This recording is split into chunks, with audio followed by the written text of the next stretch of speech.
Hey, good afternoon, everybody. My name is Tom George. I'm with the Winthrop Regional SBDC. I'd like to welcome everyone to this wonderful webinar, Building an HR Foundation for Small Business. I just wanted to take a moment to just mention some housekeeping rules, if you will. If you have any questions, please enter them into the chat box, and Nikki will answer your questions once the presentation is finished. So I just wanted to mention that ahead of time. I have a few short slides that will take just a few minutes. I wanted to go over and kind of introduce what the SBDC does, and then I'll turn it right over to Nikki. But the SBDC in South Carolina, our mission is to advance South Carolina's economic development by helping entrepreneurs grow successful businesses. The SBDC in South Carolina is composed of 4 different consortium schools. They are Winthrop University, Clemson University, SC State, and USC. I know we have a number of people from around the state, and what I'm trying to say here is there's probably I know there is an SBDC office close to you. So who we serve established businesses, we serve entrepreneurs who are looking to start a business, we help all industry segments, and we are part of a national SBDC network. Some of the services that we provide, business planning, financial management and modeling, market strategies, strategic planning, importing and exporting, government contracting and certifications, and product commercialization.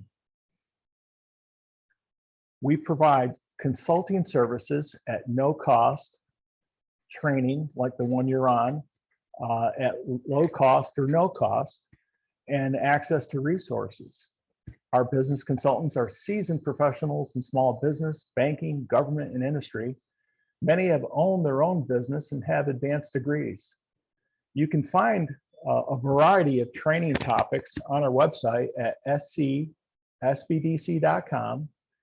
If you'll scroll down to the bottom, you'll actually see the past webinars that we have done that are all free to view. They're recorded on YouTube.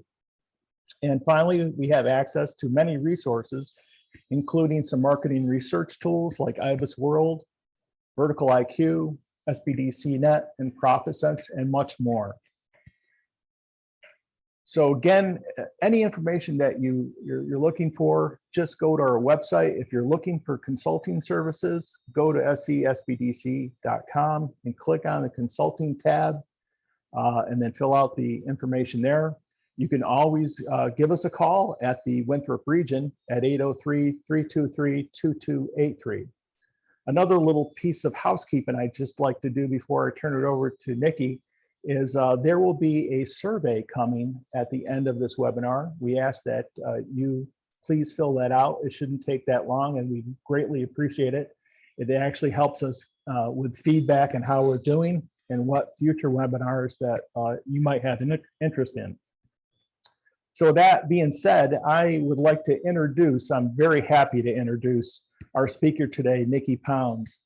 Nikki is an accomplished business executive with over 25 years of human resource expertise, and is the CEO of her company called HR Unequivocally. HRU partners with organizations to create sustainable human resource plans and provide a variety of customized training, coaching, and talent development solutions for current and emerging leaders.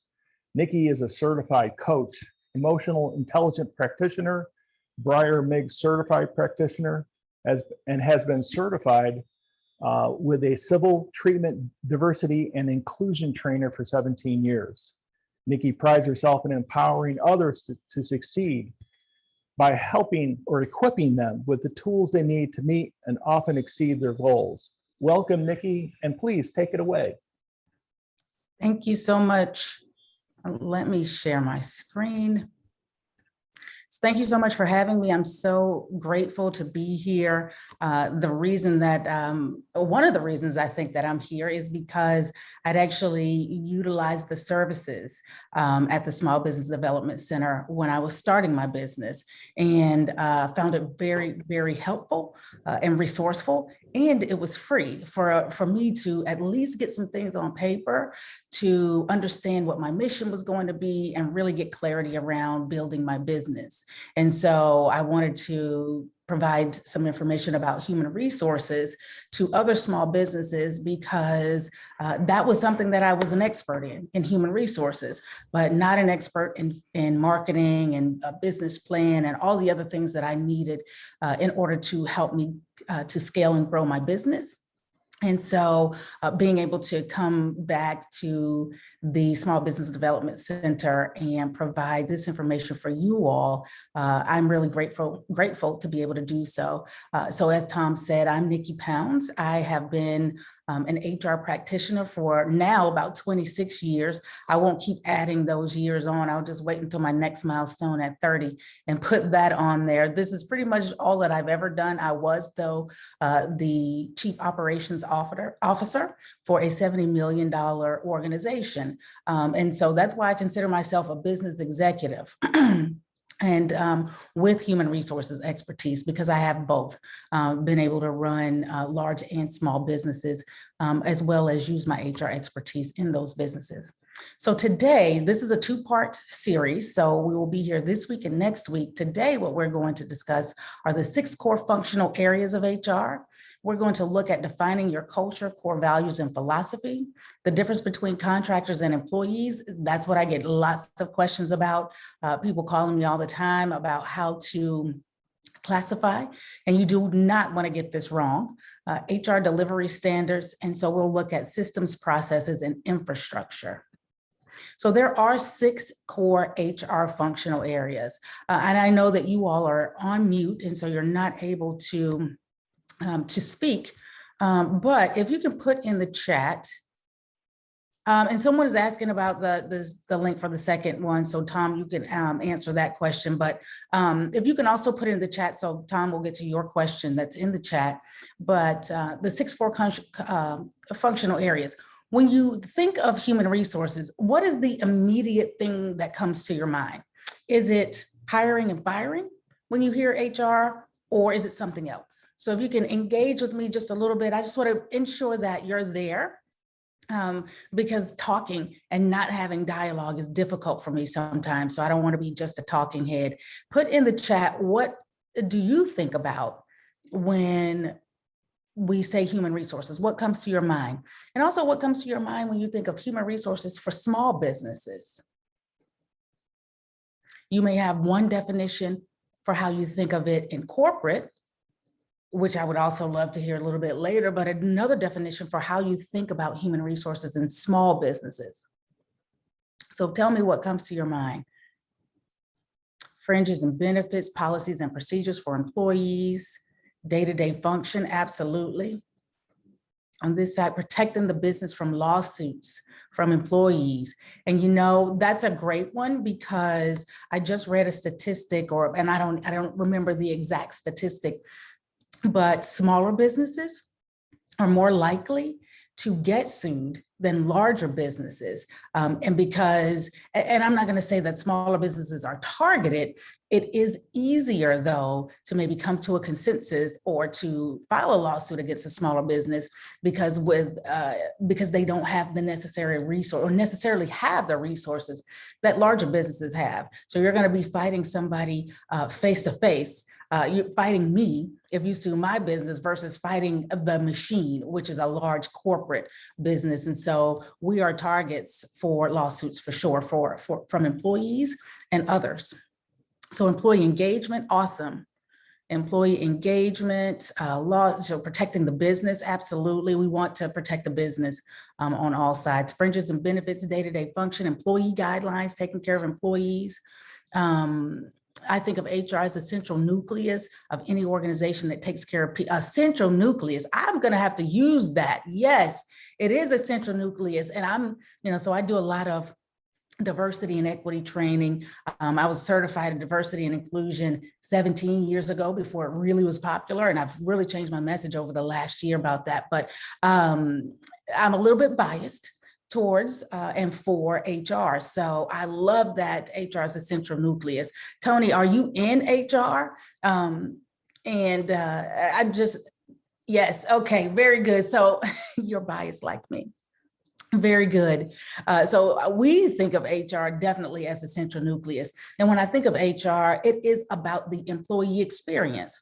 And so when I started my business, I really started to go in to help small to mid-sized businesses build their HR foundations. That was my main function, and still is. But as I'm doing that and going into smaller businesses and small to mid-sized businesses that don't necessarily have a full-time HR person, you don't really need one or can't afford one. Both go hand in hand.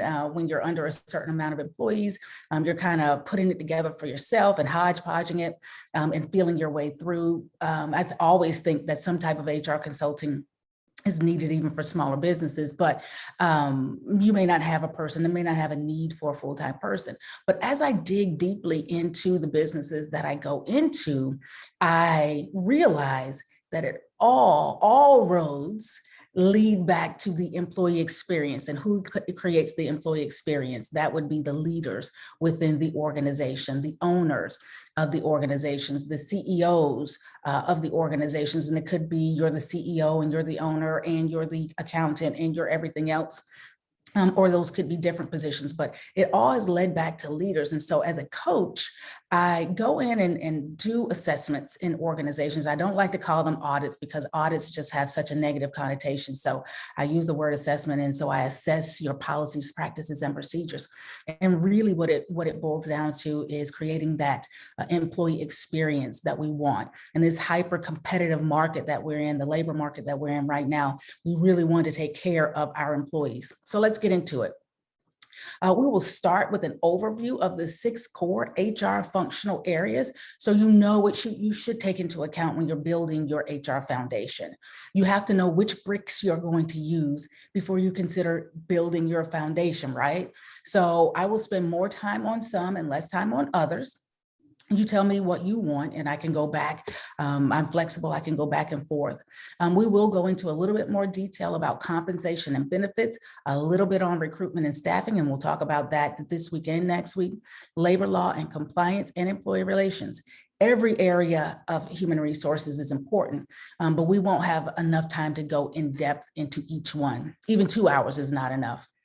But I'll introduce you to these areas, at least so you can have an understanding of where your foundation starts. And this is it. Each one of these functional areas, when they are executed properly, can help you create and maintain a great employee experience. The employee experience starts before you even interview a candidate. It starts with your job description and your job posting, which are different. And so if you're posting job descriptions, you might want to get some help with that. That might not attract the candidates that you would like to attract. And so you want to think about how your job postings look versus your job descriptions. So I won't go into much detail about that either. I'll touch on it because I can't not talk about it when I'm talking about HR, but you already know that. We have some things coming up later and next week where I can talk about it a little bit more. So when you receive the survey, if you want to include some of those things, I'll also have my email address at the end where you can just email me directly and I can include what you need in the next workshop. And Tom, I know that you're going to be monitoring the chat, but I'm so accustomed to monitoring it that I'm going to look at it. I might not answer all the questions up front, but I have to look at it. It just bugs me if I don't get it off my screen. And so when I started my business several years ago, so it's been just a little over 3 years now, and it's going quite well. When I started the business, I wasn't sure exactly if it would work or if what I was doing was going to be a viable option. And I won a pitch competition in January of this year. I'd gone through a year-long program with a bank. I'll just say the name of the bank. It was Wells Fargo. And along with the Women's Business Center of Charlotte, in Charlotte, North Carolina. So it was a year-long program, and I'm always trying to learn new things, trying to figure out how I can make this business better, because I've learned so much already in the 3.5 years that I've been doing this. I'm just excited to see where I'm going to be in 5 years. But anyway, I went through a year-long program, and at the end of the program, all 12 of us had to pitch our business. So I pitched my business to Wells Fargo and won the competition. When I was at the very end, almost, I would say 2 weeks before we were ending the program, the representative from one of the representatives from Wells Fargo talked to us about how we need to structure our plans when we come into the bank once we receive those large contracts. And maybe some of you on the line have already received your large contracts. You're getting the $500,000, the $1 million contracts. But when we receive those contracts that we're going after, you're not going to be able to do it all yourself. And so she said one of the first questions that she asked is, what is your staffing plan? What is your plan for hiring employees and keeping them so that you can keep this business? And that solidified it for me. One of the things, and that was one of the things that I talked about at the end when I pitched, was that really verified for me that what I was doing was the right thing. Because if you haven't heard this before, maybe you've not gotten a loan for your business because you didn't need to, but you're thinking that you might want to go in and get a line of credit or a loan for your business because, if you're getting these larger contracts, we know that they only pay sometimes 45 to 60 days out. And I'm a little bit off topic, but I am a business owner. And so they pay 45 to 60 days out. How are you going to pay your people in the meantime? And so you might need to get a line of credit, or you might need to get a loan. And so when you go into that bank to talk about your business, and basically you're pitching your business to the bank, you need to know what your strategy is for human resources. So to create a great and unique employee experience, you have to decide what your compensation and benefits will look like by first deciding what you're going to be able to afford and what the market demands for the business that you're in as you begin to hire.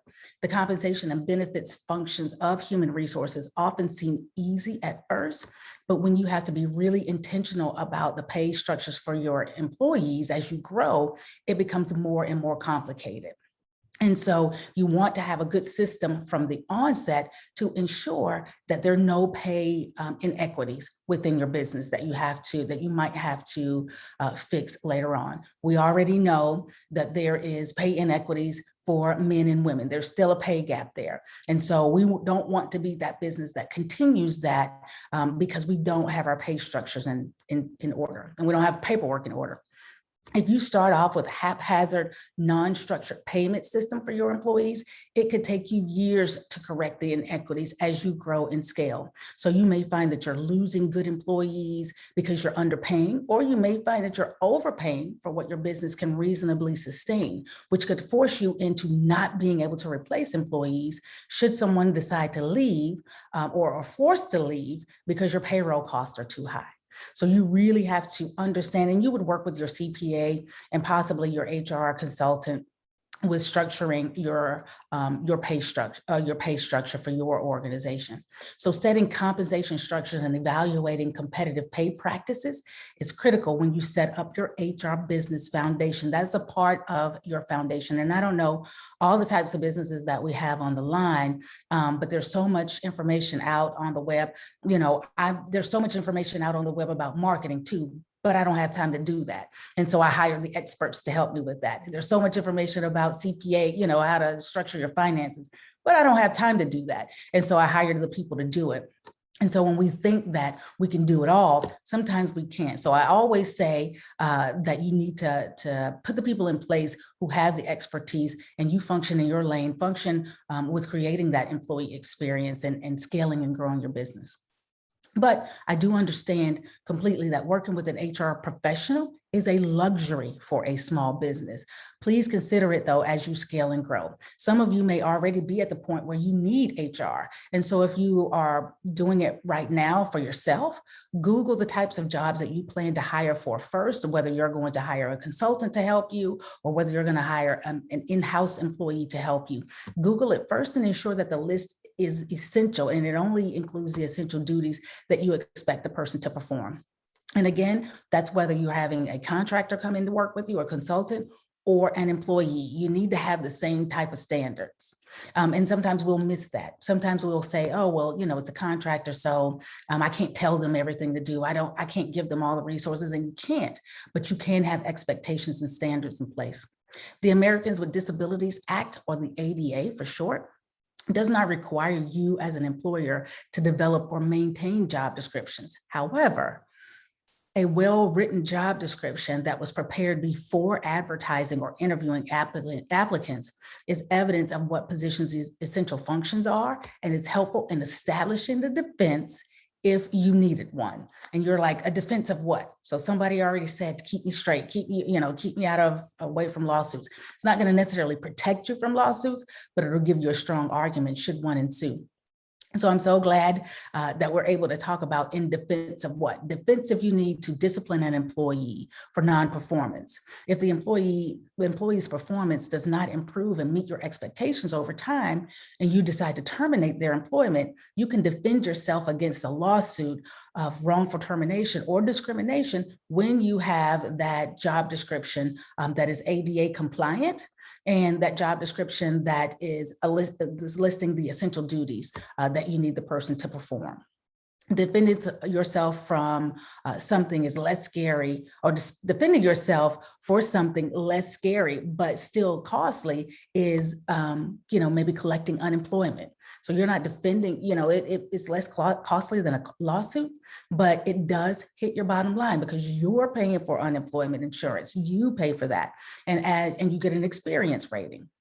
And if your experience rating increases because you've not had your structures in place, you've not had well-written job descriptions in place, then you're going to be paying more money. You want to ensure that you have these descriptions in place that will keep you safe and be able to defend yourself in lawsuits, but also be able to defend yourself should an unemployment claim come up, or arise in your organization that you feel is not fair. Now, if the person deserves the unemployment, they get the unemployment. But if you feel like you want to fight it, then you can fight it. And then it's up to the state to decide whether they get it or not. But if an employee consistently violates policies or it is exhibiting some type of behavior, egregious behavior, that's only once they can exhibit it enough that once to get them fired, then you really want to have your job descriptions in place before that time so that you can defend yourself.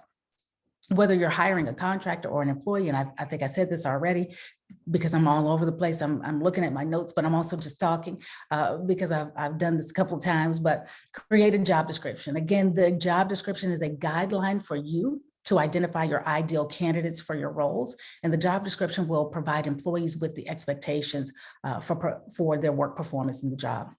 When you hire someone, you'll be able to clearly describe what the job entails, and again, explain your expectations for the role. So you're creating the expectations up front and allowing that employee experience to begin to flourish from the beginning. Based on the specific skill set that you're competing for in the job market, again, this is a hyper competitive labor market right now. And quite frankly, we're all functioning in it. You have to decide your pay structures. So there are several types of pay structures that you can choose from, which I won't go into a whole lot of detail about, but we can talk about it later if you in the next one if you would like to. But you have to decide whether you want to lag or lead in the market. Do you want to be right within market value for the positions that you're offering, or do you want to pay slightly higher than the market so that you can keep good people? So do you want to pay more or do you want to pay less? If your market rate or you're lagging because you're a small business, you have to be creative with such things like benefits and insurance, and you can't offer benefits and insurance. So I don't know who offers benefits and insurance to their employees right now. But if you do, you have to be creative about that as well. So benefits or perks that can be financial or non-financial, like flexible work schedules, condensed work weeks, job sharing, a relaxed dress code, recognition for a job well done, coupled with a small reward or show of appreciation, like a grocery store card or a gas gift card, something like that. Resources and referrals through the your employee assistance plan, which is super cheap. You can offer vacations if you choose to do so, paid or unpaid holidays, and health benefits in a small business. That, if you are lagging in the market with your pay structure, can help you to attract those employees who want benefits, and they will stay with your company. And so I work with a company. I have a dedicated rep for Colonial Life. Colonial Life, I've heard different things about it. Mass Mutual's out there, Aflac's out there. There's some different ones. But she works with my clients to get their employees set up. So it costs you as a business owner absolutely nothing to offer these benefits. So look into it, or you can call me after or email me and I can give you the information. The employees pay the premiums, but when you have your open enrollment and seminars for your employees, Colonial Life, that representative, personalizes the service to fit your organization. So it feels like you're functioning like a large business. So I've had a question about that. Well, what is functioning like a large business? Just simply means you have things in order. That's it. Because sometimes we hodgepodge things together and we just kind of put it together as we need it. When we're really intentional about our structures, then when I say function like a large business, that's what I mean. And it's not a slight to anybody. I have a small business as well, but I want to have my systems and structures in place so that as I hire people or bring consultants on to work with me, they can see that I have my paperwork in order. So you can work with your CPA and comb through your numbers to ensure that you make a strategic plan that is affordable for you financially. And you can also work with your HR to be creative on the benefits. So the last part about this slide, payroll is a component of compensation and benefits. So as a small business, you can certainly do your own payroll or pick a company that is right for you and for your business and gives you the best rate. You can always negotiate your rates too, which I learned later. I'd worked in corporate for so long, I didn't even realize that when I started my own small business that I could actually negotiate payroll costs. So negotiate your payroll costs with your provider if you're not doing it yourself. So let's talk a little bit about recruitment and staffing. So when I did this before, there was a facilitator coming behind me that was talking more about the strategizing, planning, and onboarding. So I do have some notes here, but I don't have as many notes, so I'll kind of wing it a little bit just based on my experience. So I can't talk about the HR function without at least talking through this a bit, because recruitment and staffing is arguably the human resources department's most important function of all. In a large organization, the HR department is responsible for strategizing exactly how to attract, select, and onboard candidates for the organization. In your organization as a small business, though, if you don't have an HR consultant or someone that you work with or have partnered with for that, you would be responsible for this. Again, if you approach it in a haphazard way from the beginning, it could take you years to correct the damage caused by a bad hire, and that costs you money, which is so very scary. I was actually in a town, I don't know if you're familiar with, and most of us might be in South Carolina, but and I'm in South Carolina as well, but a lot of my clients are in North Carolina because of where I sit. But I was in Fayetteville, North Carolina, working with a business, and the owner of the business, yesterday actually, and the owner of the business had made some bad hires, and it cost him upwards of $350,000. So he thought that he was going to have to close the business.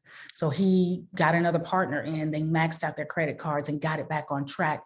But the reason that they brought me in, now they have 10 employees, is to ensure that they're doing the right thing. So conducting assessments up front, ensuring that you do your due diligence. So strategize and plan for your hires, because if you make a bad hire, it can really be costly. And that's not to scare you, because sometimes we'll have people that slip through the cracks, that fool us. It happens to me too, even with my experience. I have to think, what is this person's motive? and try to make the best decision. But when we have a structure in place, we give ourselves the best chance at making the right decision. So recruiting and finding new potential candidates is just one step. Taking time to create the job descriptions is another. So again, I'll talk a little bit about that. Creating your job description, it should be different from your job advertisement or your job posting if you want to attract the right candidates. So we talk a lot about culture, not as much with diversity and inclusion anymore, but for smaller businesses, culture is very important. So what is important to you, which we'll talk about that a little bit later. So we still see it all the time, a list of duties and job responsibilities in an email. You don't have to tell me if that's you. If you're posting things with just a list of job duties and responsibilities, that's fine. But maybe use some different words. Be creative in your posting and don't just use a list of job duties. Use words like guru or advocate or ambassador. And phrases like we build legacies, or we have the opportunity, or you will have the opportunity to collaborate and think outside of the box. Use things like this to inspire people to want to come and work for you and work with you by being creative. Your job posting should get potential candidates excited and have them think outside of the box from the beginning. You're competing with other organizations for good talent, and you want to ensure that your job postings stand out and that it's not just a list of duties and tasks. So you're not only competing with other small businesses, but you're competing with big businesses too. And so why should an employee come and work with you? Strategize about where you will find good candidates, how to attract good candidates, and how to keep good candidates once they've been hired. As a smaller business now, to strategize for recruitment and retention, you can offer a small stipend for an employee for employee development, like $250 or $500 a year to keep them there. Provide consistent formal performance reviews. And remember that those benefits that we talked about earlier can help you with creating your compensation and benefits plan as you're strategizing. So this is as you're strategizing. So we're thinking about the employee experience, right? So from our job postings to once we've hired them and then keeping them. So in workforce planning, you are identifying and forecasting your short and long-term talent needs. And those needs need to be aligned with your business goals. If you're opening a new location in a mall, or if you're opening some kind of storefront somewhere, you probably need employees. And because you can't do it all yourself. If you're opening a new location, you can't be in two places at once. So you're going to have employees. Or if their 3 to 5 year plan is to open a place of business and have a brick and mortar, then you have to plan for that. What does the planning look like? And what do your future growth plans, how will they align with the employees that you're bringing in, and how will those employees align with your future growth plans? When you're onboarding, you're taking charge of the way that the new employee is coming into the organization. And sometimes you'll hear the term. So I know we have at least one HR person on the line. We sometimes use the words orientation and onboarding interchangeably. They are not the same thing. Orientation is different from onboarding, and we'll discuss that later, but orientation is a one-time event. Onboarding happens over time. And so over a period of time. And so when we're thinking about onboarding our employees in the recruitment and staffing, when we're creating our recruitment and staffing plan, what are the list of things that you want to provide for the employee before they come on board? And so that doesn't mean that you're going to get to everything within the first day or the first week, because that would be orientation. But what is the plan for the next 30, 60, and 90 days to onboard your employees? And depending on the complexity of your business, that could be up to 12 months. So what is your onboarding plan? That's a part of recruitment and staffing. And when you're strategizing, you're strategizing and planning for your onboarding and your orientation as well. So make time for your employees. Let's talk a little bit about labor law and compliance. So there are many labor laws that protect our companies and our employees, but because we're small businesses, I'm going to talk about the ones that we should be most concerned about. And maybe there's a larger business on the line. If there is, please chime in and let me know. Not that I'll talk about all the laws that affect larger businesses once you get past a certain number, but these are the ones that affect us the most. So Fair Labor Standards Act, FLSA. Employers, regardless of the number of employees that you employ, are required to pay minimum wage and overtime to non-exempt workers who work more than 40 hours in a week. And so you cannot say that your non-exempt workers are exempt because you don't want to pay overtime. That's misclassification, and that could cost you a lot of money as well. It could cost you just as much as if you are classifying employees as contractors. And so we'll talk about that. If you have an employee who should be non-exempt, then you have to classify them in the proper way and pay them overtime for working over 40 hours in a week. Non-exempt means that they are not exempt from earning overtime. Even those of us who are in HR sometimes get that wrong. The only exception to the law that may apply to a small business is companies who employ youth workers and like your children. So my daughter, she's 13, she works for me. And so I pay her what I pay her. And that's it. So I have that exemption because she works for me and my daughter and I, you know, I can be funny and talk about all the other stuff I provide for her that's well over minimum wage. But anyway, you have that exemption if you employ youth workers. So look into that as a small business. When you hire an employee, in most cases, you're required to pay for workers' compensation, unemployment insurance, and taxes. So I don't know who knows this, but if you have an experience rating for your workers' comp, which determines your rate, you also have the experience rating for unemployment, which I talked about earlier. And you get imposed higher rates when you have a lot of unemployment claims. I don't know what the formula is. There's a formula out there. You can Google it.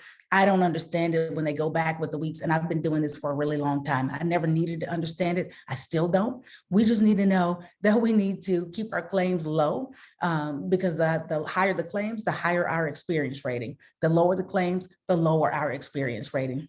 And so we want to have the least amount of financial burden as possible when we can. And so again, we want to go back to that strategizing, planning, and giving yourself the best chance to hire the right people.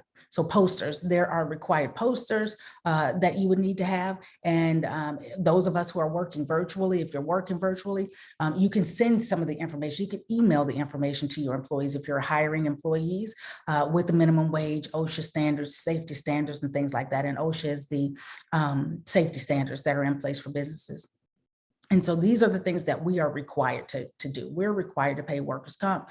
We're required to pay Medicare and Social Security, and we're required to pay unemployment insurance. And so those are things that you have to consider when you are looking at whether you're going to hire an employee or whether you're going to hire a contractor. Because when you hire a contractor, you're not responsible for workers' comp, Medicare, Social Security, and unemployment. So training and development, this is one that I really, really love because I do a lot of it. But to build a solid workforce, you have to be heavily invested in how training and development support your business. As the employer, you should provide your employees with the tools necessary for their success, which in many cases means giving them extensive orientation training and help them transition into your organization. At first, you may not want to pay for training. Maybe it's not in your budget. As an alternative, you can train your employees on what you know regularly so that they can get the information that they need. And then again, like I said earlier, you can set aside a smaller budget as you begin to grow and scale in order to create that great employee experience and keep your employees engaged. But maybe when in your training and development, you set aside 2 hours each month for training. So it breaks the monotony and employees know that you want them to stay because you're investing in them. You're providing them with the knowledge that you have. Investing in employees' development is crucial in helping them develop the capabilities to support your business growth. And so a lot of times I'll hear, well, what if I do all of this? I invest in these employees and they leave. What if you don't invest in them and they stay?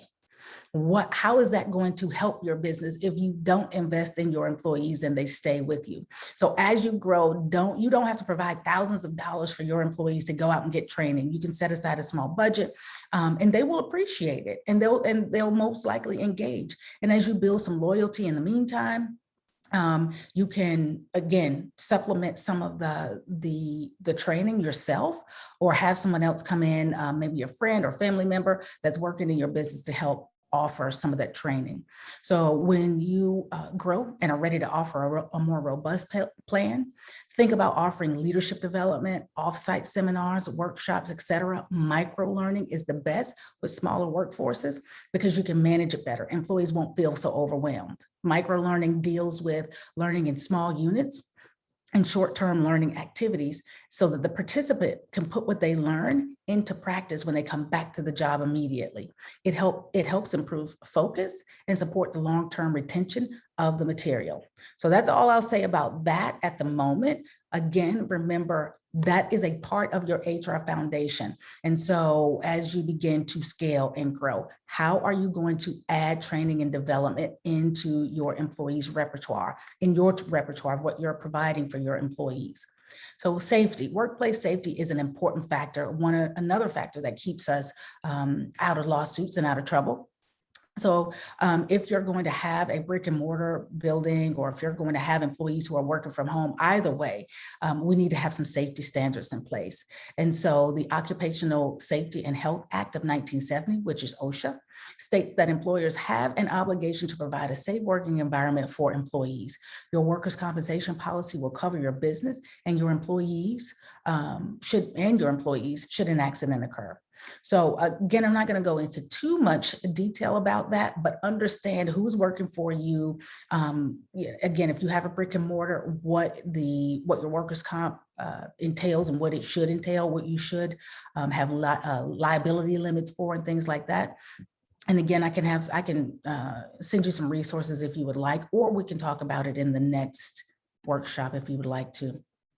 So we hear all the time, employees are our most valuable asset. And I believe it's true. I do believe that that's true. People can also be our greatest liability when we are not managing them properly. So think about the amount of time and money that you put into employees and contractors throughout an employee life cycle. Research has repeatedly shown that empowered employees who are engaged within our organizations perform better and are more productive than our disengaged counterparts. And it costs all US businesses anywhere from 55 to $65 billion a year in disengagement. And that's with replacing employees. So the replacement cost, you lose the knowledge, you have to go without that person in your business for a period of time. And so turnover rates are really, really expensive and it costs you a lot of money as well. So what are your employee relations looking like? Do you have a way to manage your employees? Is there a way to take complaints and handle complaints? Is there a way to manage your employees with performance reviews? What are you doing with that? And so as the owner of your company, you play the critical role in determining the methods for enhancing employee engagement levels by adapting suitable processes and programs for your organization. There are lots of ways to measure engagement, which I won't go into today, but so know that you can measure engagement. And so when I think about employer relations, I also think about culture and think about engagement. At the heart of the culture is to first understand what is important to you. So what is important to you?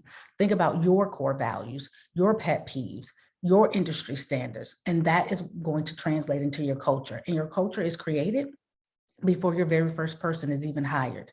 So you may think of employee relations as just receiving complaints and handling difficult employees. That is a part of it, but it also refers to your efforts to create and maintain a positive relationship with your employees. So when you begin to realize that you need your employees, and they are your most valuable asset, you'll focus on creating that positive culture. And therefore, your positive employee relations will be a subsequent result of that. You have to hone in on regular and meaningful communication that really contributes greatly to positive employee relations. Don't expect your employees to work as hard as you do. It's your business. And I'm not saying to lower your standards. You keep your expectations where they are. You keep your standards where they are, but you also have to meet your employees where they are. Be clear about your expectations and your needs. So the job description is a part of that, but the other part is really just talking to your employees, having a conversation about it, and being clear about your key work processes, what values are important to you, what qualities will make that employee successful, and also rewarding your employees with feedback and recognition. Sometimes we get so busy as a small business owner that we forget to do this. We forget to tell our employees how much we appreciate them, and that is a part of building your HR foundation, building in a regular cadence of speaking to your employees so that you can keep them engaged and motivated and having fun so that they can continue to work with you.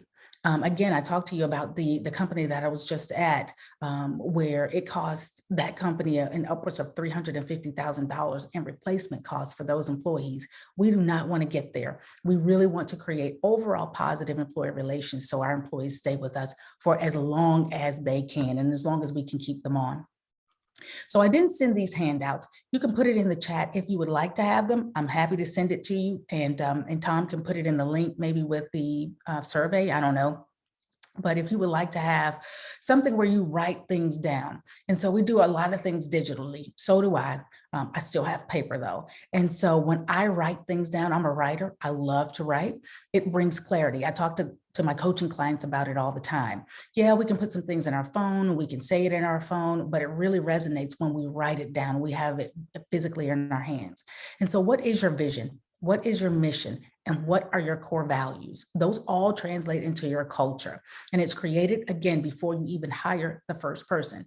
Your culture is built as a result of what is important to you. And with everything that we do and that we've talked about so far, maintaining your culture has to be intentional. If you don't, these subcultures will take over your business, and you'll look around one day and you won't recognize your business anymore. You won't recognize the business that you've grown if you're not intentional about creating that foundation and talking about it often. So as a result of what you list on your worksheet, you can build in inclusiveness, you can build in employee growth opportunities, appreciation, recognition, and all the other aspects of a great culture. But you first have to know what's important to you and be clear about it, and be clear about why you're in business. I spoke to a business owner after a panel a few weeks ago. Actually, it's been a few months ago now. She scheduled some time with me because she was always told, you need a team of people. You need an attorney, you need a CPA, and you need HR. So as I began to ask her questions and how she was managing her employees and some other things on the HR side of the business, she had an intern as well, how she was managing the intern, what she was doing, how she was doing it. She had no idea. And she had been in business for 8 years. At that time, I decided to go through this assessment with her and gave her the information, but declined to work with her because there's no way that I can work with you from the HR side if you don't even know what your processes should be, if you don't even know why you're in business. So you have to be clear on your vision, mission, and values in order to engage anyone else in your business. And your culture, a part of your culture is your mission, it's your rituals. So how you do things. Do you consistently celebrate employee birthdays? Do you give certain holidays off? Rights and rituals give you the opportunity to celebrate your employees and show them that you're in a consistent way that you appreciate them. This will evolve as you grow. Stories are things that you learn from as you grow. So you may have an employee who takes you through the ringer, or an awesome employee that you just love working with, or a vendor who is awesome, or one who doesn't deliver. These experiences turn into your stories, and the people that you work with generally know about it because you want to talk about it. So share your stories. These are the narratives about your company that you can share with employees and contractors as evidence of what you like and what you don't like, and being clear about what you expect. Policies, practices, and procedures or guidelines or rules, if you would like to use that word rules, I would say guidelines that govern how you work. These are your HR policies and your standard operating procedures. Lay out as much as you can. And so the layout here, and when I say lay out as much as you can, again, having that structure and that foundation, but your layout is how you interact with each other. Is it virtual? Is it in a face-to-face setting? Do you have an office? Do you not have an office? Do you have an open door policy? Do you not? Do you work after 5? Do you not work after 5? All of those things, that is included in your layout. So now you have the parts of the picture, and we can look a little bit more closely at your mission, vision, and values. If you would like to look at that later, I can tell you what mine are. And I did not create these at the onset of my business. I waited intentionally because I really wanted it to be what I am doing and why I'm in business. And so my mission for HRU is that we partner with company leaders to create an environment where employees feel safe, happy, and appreciated every single day. Still gives me chills. Is it simple? Yes. Is it simplistic? Absolutely not, because leaders and people are behind that statement, and people are not simplistic. Our vision is to have a collective understanding among enlightened, visionary, people-focused leaders who believe in the power of happy employees and lead from that focus every single day. And our core values are honesty, respect, and unequivocal excellence. What are yours? Make sure you write it down. Make sure you can articulate it. So we are at about 10:50 right now. I'm going to skip over and talk about employees versus contractors. And then I can add some of these other things in next week. But a lot of times people want to know about this. So let's talk about it briefly. An employee is a worker, and we say worker, a worker who's hired by the business to do a specific job within the company's premises and supervision of the owner or some leader. A contractor can work from anywhere or away from the company premises. And the difference in an employee versus a contractor is the degree of control. So the main distinction between an independent contractor and an employee is degree of control and the independence that the employer or other businesses exert. So it's measured by behavioral control, financial control, and the type of relationship. In an employee status, if there's a constant presence of an employer, there's a steady flow of income, like a paycheck every week or every 2 weeks. They have benefits as a part of their compensation. The employee provides a set of skills for the company that's essential in conducting business. If the employee has routine work and that's structured, then it's probably an employee. It is not a contractor, and there's no such thing as a contract employee. It's either a contractor or an employee. So in exchange for all of the benefits and all the things that they get, the employee gives up a certain degree of control and independence. If you have independent contractors, please call them contractors, 1099s or independent contractors. Do not call them employees. They are contractors, and you don't want to get that wrong. It can be costly, but your contractors provide specific services for your business and other businesses. Independent contractors can be a person or it can be an entity. Unlike an employee, an independent contractor enjoys a lesser degree of control and higher independence. You're generally not giving them a schedule. You're not giving them the resources and methods to do their job. They're bringing that to the table. And so instead of you giving it to them, they're giving it to you, which makes them a contractor. They're considered an outside entity or third party, meaning that they're not actually a part of your company. So in terms of compensation, contracts usually have a fixed income per project. Of course, there's no unemployment insurance, there's no taxes, there's no workers' comp required for them. And so here's the difference here. So you'll see Social Security tax, Medicare, federal unemployment tax, state unemployment tax. You may have local unemployment tax depending on where you are, workers' compensation and payroll taxes. If you are a contractor, so that's what you offer to employees and have to. For a contractor, you issue a 1099 if you pay them anything over $600 in a year.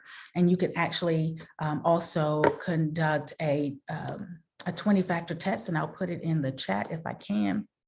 And it's a test where the employee actually fills it out to determine whether they are a contractor or not. That can help keep you honest.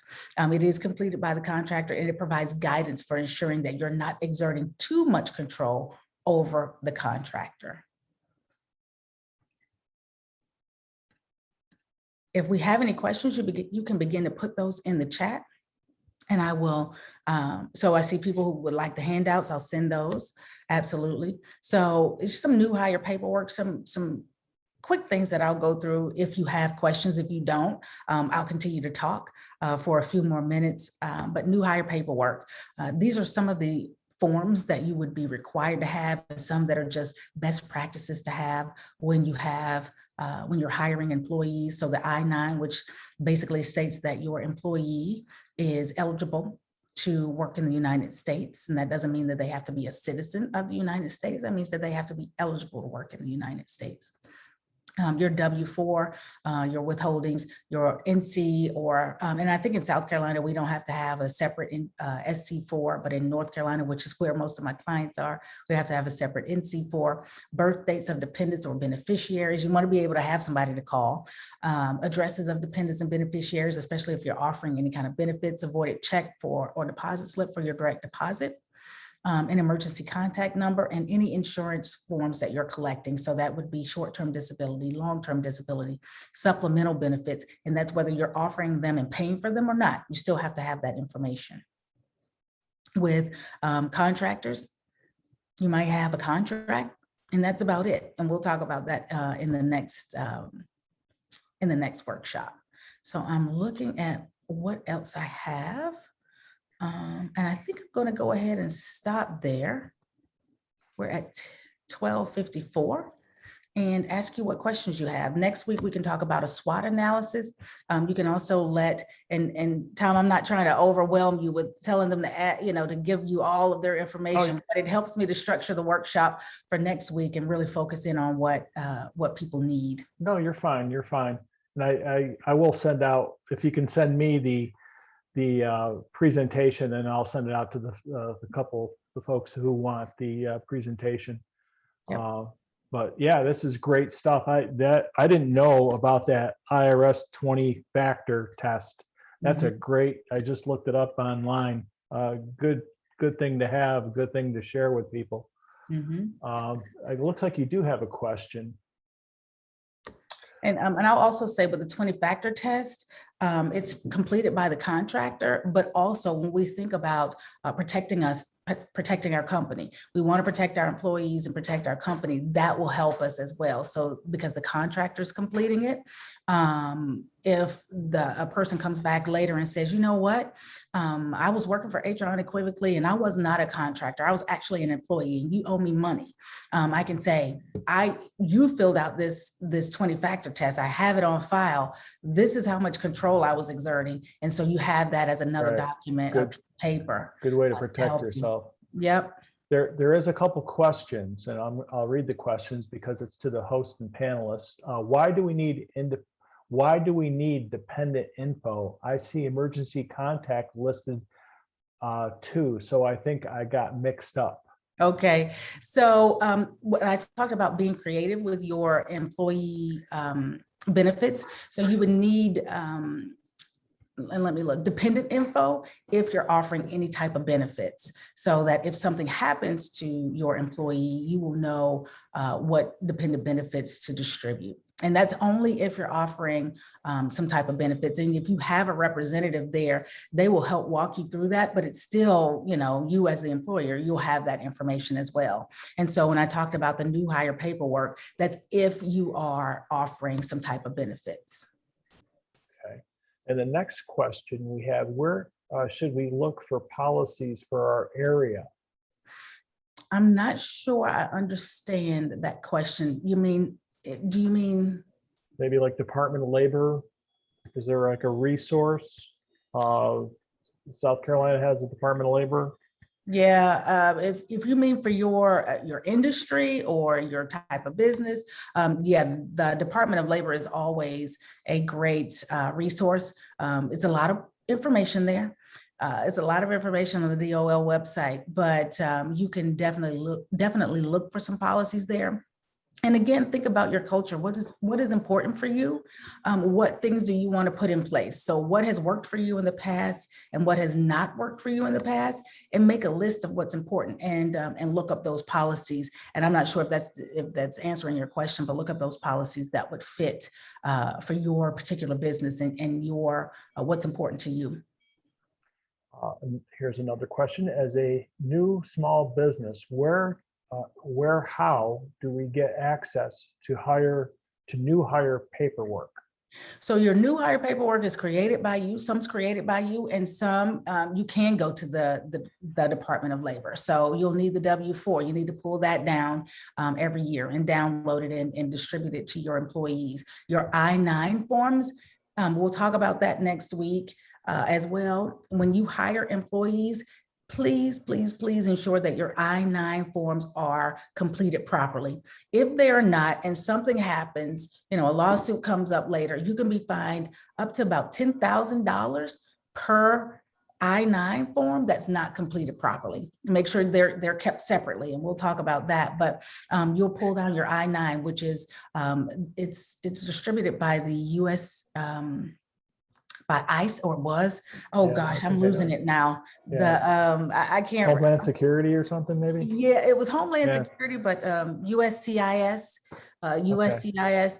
And so your I-9 just basically says that your employees are eligible to work in the United States. And so you have to fill those out properly. So you can get those 2 forms online, and then the others you can create yourself. Okay. Like, you have a direct deposit form or something like that.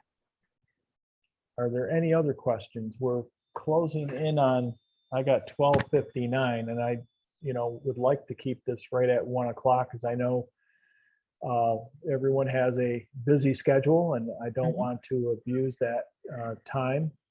So if there's a quick question in the next few seconds, put it in, or not, we will can reconvene next Wednesday. And I sent in a chat message earlier, someone asked about the link for next week's webinar. We'll send that out tomorrow, and then they will send out a reminder 1 hour before the webinar starts. So with that being said, I think we're good. Nikki, this was wonderful. It's extremely timely. HR is a big issue right now with many, many companies. I appreciate you taking the time to kind of go over this material and helping our small business owners. And we look forward to having you next week. Thank you so much. I appreciate it. And I was just writing some notes so I don't forget what we're talking about next week. I look forward to seeing you all, plus some others. Great. Yes, you're automatically registered for next week. When you registered for both webinars, and it's the same time, Wednesday at noon. So the 22nd.